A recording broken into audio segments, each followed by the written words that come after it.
विद्यार्थ्यांनो, एकरूपतेच्या कसोट्यामध्ये आपण बा को को कसोटी पाहिलो. मग बा को को कसोटीमध्ये काय आहे?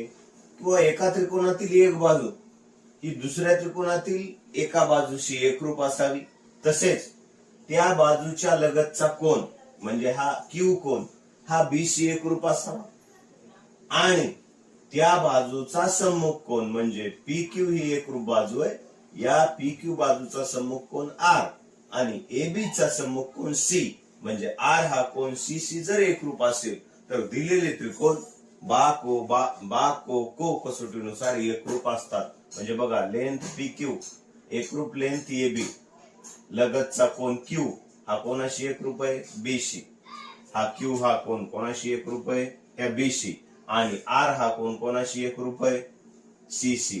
तर म्हणून दिलेले त्रिकोण हे बा को कसोटीनुसार एकरूप असतात.